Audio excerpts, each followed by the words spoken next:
Selamat sore semuanya. Nah, ini materi kita hari ini adalah materi yang dari TK, SD, dan mungkin SMP sudah dibahas lagi. Dan kita malu banget kalau sudah dari TK belajar bahasa Inggris sampai SMA, ketika sudah tiba di kuliah, kita bikin kalimat yang subjeknya salah. Contohnya, my friend and me went to Bandung last week. My friend and me, langsung salah. Karena me itu adalah objek. Sedangkan kalimat kamu tadi, you and I, my friends and I, karena posisinya sebagai subjek di situ. Ya. Beda kalau saya bilang I love you, you love me, bukan you love I, ya. Nah, itu salah satu kesalahan yang sering saya lihat ketika siswa atau mahasiswa itu menuliskan sebuah kalimat. Nah, subjeknya salah, ya. Misalkan objeknya juga sering. Mereka datang ke mereka menemui kami, ya. They meet we, they meet we, they meet us. Karena kami itu sebagai objek di kalimat itu. Mereka bertemu atau menemui kami. They meet us, bukan they meet we, ya. Nah, kita belajar secara singkat mengenai personal pronoun. Apa sih personal pronoun? Namanya person, orang, pronoun kata ganti orang, ya. Nah, sebagai subjek dan objek ini ada yang sama, ada yang berbeda. Lihat, yang sama itu adalah yang you, and then it, you. Oke, pertanyaannya, Pak, kenapa sih you di sini muncul lagi you di sini gini? Kalau you saya tunjuk satu orang, kamunya satu orang, ini yang single. Tapi kalau saya bilang kamu semua, ya, kamu semua lebih dari satu. Misalkan kamu dua orang, saya bilang kamu berdua, you juga. Nah, jadi jangan bingung, ya. Oke, secara singkat saya jelaskan gini. Di dalam bahasa Indonesia pun seperti ini. Kenapa saya atau I itu disebut dengan first singular person atau orang pertama? Karena kalau apa-apa pasti ngomongnya aku, atau yang memulai pembicaraan aku. Nah, dan kita hidup manusia ini banyak keakuannya, keegoisannya, karena kita selalu ke kita gitu, ke diri kita, ya.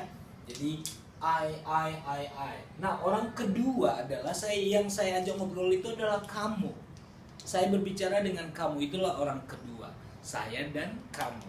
Saya orang pertama, kamulah orang kedua. Nah, kenapa disebut orang ketiga itu atau disebut yang sering kita gosipin adalah he, she, it. Tapi orangnya satu, makanya disebut third singular person. Artinya orangnya sendiri satu, tapi orang ketiga. Kenapa disebut orang ketiga? Kalau saya dengan kamu, orang pertama dan kedua ngobrol, kita ngomongin siapa? Orang ketiga. Contohnya saya, yang dalam kehidupan sehari-hari, saya dan kamu pacaran, terus ada orang ketiga. Mungkin orang ketiganya suka sama saya, atau suka sama kamu. Nah, itu orang ketiga, tapi satu. Oke, jadi ini sendiri, I, satu orang, you sendiri, satu orang, he, she, it, satu orang. Makanya disebut first singular person, orang pertama tunggal, ya. Second singular person, artinya orang kedua tunggal. Nah, ini orang ketiga tunggal, he, she, it, ya. Ini orang ketiga tunggal, artinya sesuatu atau seseorang yang kita omongin atau yang mengganggu hubungan pertama dan kedua. Nah, kita masuk ke kalau saya dan kamu digabung menjadi kita. Ya, kita. Jadi orang kedua jamak, ya, orang pertama jamak. Oke, sekarang gini, saya dan kamu, ya kan, bersama. And then kita ngobrol ke orang kedua. Tapi orangnya banyak juga. Ya. Jadi saya dan kamu itu kalau digabung kita, ya, itu disebut dengan orang pertama jamak. Misalkan kita yang datang ke kamunya itu banyak orang, ya. Saya dan kamu ya, kita datang atau datang ke orang kedua jamak, you, tapi orangnya jamak ya. Ya, kita berdua langsung kita bilang kamu, hei kamu semua. Nah, itu namanya orang kedua jamak ya. Nah, orang ketiga jamak adalah kumpulan he, she, it. Boleh he dengan he, boleh she dengan he, boleh she dengan she, boleh it dengan he. Nah, ini campurannya yang penting dua ya. Lebih dari satu disebut dengan mereka. Ya, orang ketiga jamak. Ingat, pertama tunggal, kedua tunggal, ketiga tunggal. Ya, ini ketiga tunggal. Nah, pertama jamak, ya, karena di sini sudah ada I, kami dan kita itu berarti orang yang ngomong itu ada di kumpulan itu, berarti orang pertama jamak. You, anda semua orang kedua jamak, dan kumpulan ini orang ketiga ini lebih dari satu sebut dengan orang ketiga jamak. Oke? Nah, itulah sedikit perjalanan cerita ya. Munculnya ada first singular person, second singular person, third singular person. And then ada the first plural, second plural, and third plural. Nah, kita langsung membahas. Saya, aku itu bahasa Inggrisnya kalau subjek dia I. Tapi sebagai objek nih, contoh kalimat saya adalah seperti ini. Aku mencintaimu, I love you. Bukan me love you, salah. Karena subjek di kalimat saya itu adalah saya. Saya mencintai kamu. Coba kalau saya ubah kalimatnya, kamu mencintai saya. Siapa subjeknya di situ? Kamu. Berarti you love me. Kamu mencintaiku. Jadi jangan you love I atau me love you. Jadi jangan terbalik ya. Jadi ketika saya atau aku itu sebagai subjek di kalimat itu pakailah I. Tapi ketika saya atau ku di belakang atau menjadi objek kalimat pakailah me. Oke, kalau you gampang, tidak perlu dipermasalahkan. I love you, you love me, ya kan? Oke. He, she, it. Ingat, kalau he untuk laki-laki, tapi satu orang. She untuk perempuan, satu orang. It untuk benda, tapi satu buah, satu ekor, satu biji ya. Nah, kalau dia misalkan dia mencintaimu, he loves you ya. Tapi kalau kamu mencintainya atau mencintai dia laki-laki, you love him, bukan you love he. Ingat, karena dianya itu posisinya di belakang kalimat ya. Oke. She itu perempuan tapi sebagai subjek. Dia perempuan itu datang ke saya. She comes to me. Ya, she comes to me. Kalau saya mendatangi dia, I come to her. Ingat, karena dia di sini sebagai objek, ya. Dia perempuan. Jadi bukan I come to she. Salah langsung. Jadi inilah perubahan antara he dan she. Kalau he menjadi him, she menjadi her. Nah, kalau ini sama ya, it. Contohnya, it is a board marker. It is a board marker. I am holding it. Nah, jadi it yang pertama itu sebagai subjek. It is a board marker. Tapi kalau sebagai objek dia I'm holding it. Nah, jadi it itu sama dengan you, it, you juga ya. Oke, kita ke we. We itu tadi di situ sudah ada sayanya. Jadi di bahasa Indonesia bisa kita terjemahkan kita atau kami. Ingat? Nah, kalau we sebagai subjek, contohnya kami mencintaimu, we love you.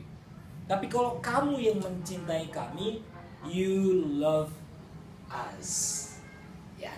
Jadi jangan you love we, salah. Karena kami itu ada di belakang kalimat. Kamu mencintai kami. Lihat, kaminya di belakang kalimat berarti objek, berarti you love us. Oke. Nah, jadi ingat ya, jangan nanti salah penggunaan we dan us. We di depan kalimat sebagai subjek, us di belakang kalimat sebagai objek. Kalau diterjemahkan kami juga, ya. Oke, you tadi sudah saya jelaskan. Kalau you di sini orangnya satu, you di sini kamu semua, berarti lebih dari satu. Nah, they dengan them, ya. Mereka membeli makanan They buy food. Ingat, mereka di situ sebagai subjek. Berarti kita pakai they. Tapi kalau saya bilang saya menemui mereka, I see them. Bukan I see they. Karena mereka itu di belakang kalimat. Saya menyukai mereka. I like them. Ya. Jadi ingat. Nah, ini sering juga menjadi perhatian khusus untuk kita yang sering pelajar pemula menggunakan antara subjek dan objek. Lihat dulu posisi saya itu ada di belakang kalimat atau di awal kalimat. Kalau di awal kalimat berarti dia I. Kalau di belakang itu me, ya. Oke. Ya. Saya buat salah satu contoh menggunakan I sebagai subjek. I love you. Oke. Kalau kamu mendatangi saya, you come to me, ya. Oke, you tidak dipermasalahkan. I love you, you love me, ya sama ya. He greets me every day. Dia laki-laki menyapaku setiap hari. Tapi kalau saya yang menyapanya setiap hari, I greet him every day. Ingat, karena dianya itu ada di belakang kalimat sebagai subjek. She loves me. Dia perempuan itu mencintai saya. Tapi kalau saya bilang saya mencintainya, nyanya perempuan, I love her. Her. Ingat, him untuk laki-laki, her untuk perempuan. Kalau nggak tahu jenis kelaminnya, I don't know. Just a joke ya. It sama ya. Itu mengejar saya, nggak tahu bendanya itu ya. It runs after me. Kalau saya yang mengejar itu, benda itu, I ran after it. Ya, sama-sama it. We love you. Kami mencintaimu. Tapi kalau kamu yang mencintai kami, you love us. Ya, oke. You, ya, tidak berbeda dengan yang di atas. Ya, you come to me, I come to you. Ya, you, sama ya. They dengan them. Ingat, they sebagai subjek. They love you. Mereka mencintaimu. Kamu yang mencintai mereka, you love them. Ya. Ya, ini pelajaran dasar untuk membuat kalimat. Karena kita kalau membuat kalimat pasti ada subjek dan kadang-kadang menggunakan objek, ya. Oke, jadi kita jangan salah lagi memakai yang mana yang subjek, yang mana yang objek. Oke, mudah-mudahan penjelasan saya mengenai personal, subjek dan objek membuat kita lebih memahami membuat kalimat atau di saat kita ngobrol pakai bahasa Inggris. Oke, nanti kita lanjut mengenai possessive pronoun atau possessive adjective pronoun, ya. Jadi artinya kata ganti benda juga. Nah, saya jelaskan sedikit. He di sini, he. Kalau Maria, he atau she? She. Jadi jangan bingung-bingung. Oke. Jadi kalau saya bilang Ilham, ya maksudnya ke he. Ya. Ilham is my friend. He is my friend. Maria bukan teman sekelasku. Maria is not my classmate. She is not my classmate. It, kucing itu juga it. The board marker, juga it. My shirt, it. My hat, it. Pokoknya kalau bendanya satu, itu bisa digantikan dengan pronoun, kata ganti it. Itulah fungsinya pronoun. Ya. Kalau Mario berarti he. Coba kalau saya bilang Mario dan Maria, dua orang. He and she. Boleh, tapi kalau digabung they, mereka. Nanti itu akan berpengaruh. Kalau subjeknya kalau he is, she is. Tapi kalau sudah he dan she berarti are. To be-nya, ya.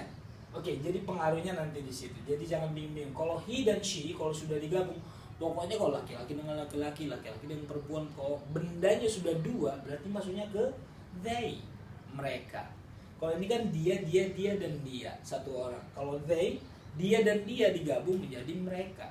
Pokoknya kalau bendanya sudah lebih dari satu atau bendanya sudah dua atau lebih dari dua, itu sudah they, mereka. Kalau saya bilang my parents, orang tuaku, kan sudah ada dua, my mom and my dad, berarti masuk ke they. Tapi kalau saya ikut di dalam kelompok itu, saya digabung dengan orang lain, sudah jadi we. saya dan spidol ini saya bilang we, ya. Saya dan teman saya bilang we, karena kenapa dibilang we? Karena sayanya ada di kelompok itu namanya we. Oke. Jadi jangan bingung-bingung. Saya akhiri dengan I thank you so much for listening to my presentation. I do hope my discussion about personal pronoun will improve your English grammar and English skills, and you can use subject pronoun and object pronoun correctly in your daily speaking. So I'm Gunawan Tamusari. Thank you so much, and I'll see you next with a different topic. Maybe we can continue about possessive pronoun or possessive adjective pronoun. So thank you so much. Bye.